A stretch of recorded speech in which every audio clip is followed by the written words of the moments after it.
these trucks worth it? I've owned a bunch of vehicles. I've owned a couple of Corvettes and different, Mustangs and Fords and stuff. And by far, the vehicle I've owned the most is square body trucks. Chevrolets, GMCs. This one's a Cut V, so who knows? It's built off the K5 Blazer is what they say. But anyway, so it's 1991 is the last of the square body trucks. The K5 Suburban and the heavy duty trucks were produced up until 1991. And so they're 29 years old, the newest ones. I owned a 91, which is a great truck. It's a Blazer. And the newest one right now is 29 years old. And this one happens to be about 36 years old. It is in pretty decent shape. It's awesome. And that's the part he did. There's a lot of other stuff on here, crazy stuff. It's amazing how many people will have their hand in the one truck. I'm one of them. This hand, that one too. Hope I did it justice, but is it worth it? Point one, every single one of these is gonna need a bunch of money. Either by one person or a whole bunch of different people. Somebody paid for the paint and the engine and apparently the transmission. All work amazing. This truck is awesome. I really enjoy driving it. It's powerful. It sounds decent. Needs some mufflers, right?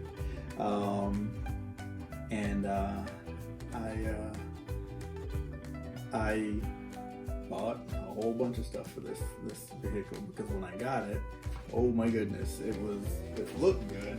It was under about that much dirt. Not really, it was dusty. But driving dynamics were not great. A couple of things, like first thing I did notice is these shenanigans right there. These are the U-bolts that were in this truck.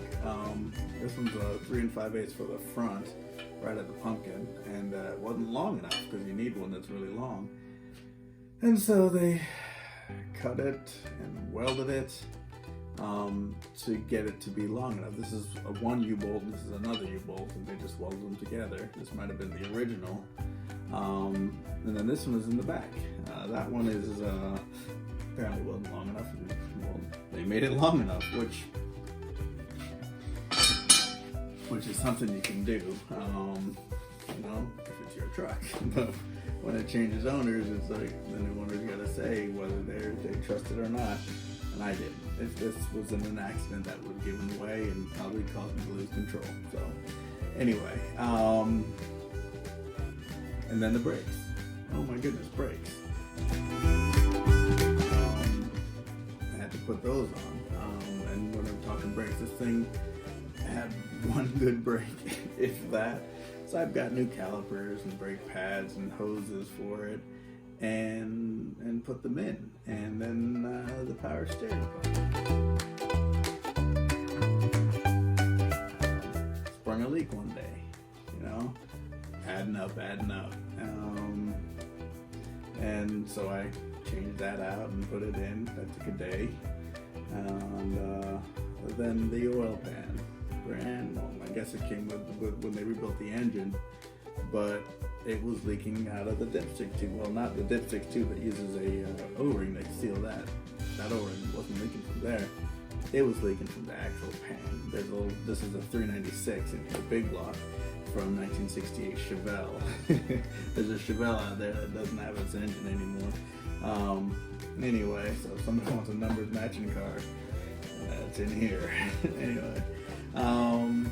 But that chrome oil pan was just dripping out, and every time you drove it, that just coated the bottom of the car. And I'm gonna have to pressure wash the underneath of this thing just to get it all done, but whatever. But it just requires a lot of that money. And then the other thing is time. I mean, if you do it yourself, which I do most of the work myself that I can do. You know, the power steering pump took a while. Where I work is, see if you can see this here. That's my air handler. That's my truck. You know, so working on this thing is a joy, but it takes time to make your way around it because you kind of gotta do a shuffle, whatever.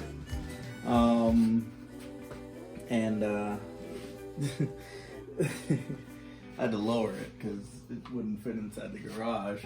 I had to also take a beam out of the door, so a little less strong. I have to put it back in before a hurricane comes this way. Anyway, so it takes a lot of your time, and you know you could be using that time for other things, you know. But it's my time.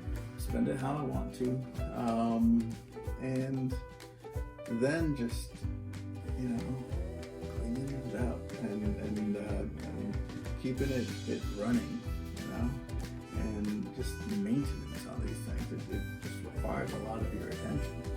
It's like having a child almost. So those are, you know, pretty good points on it. You know, it's definitely something that you have to put some time into, having an old vehicle.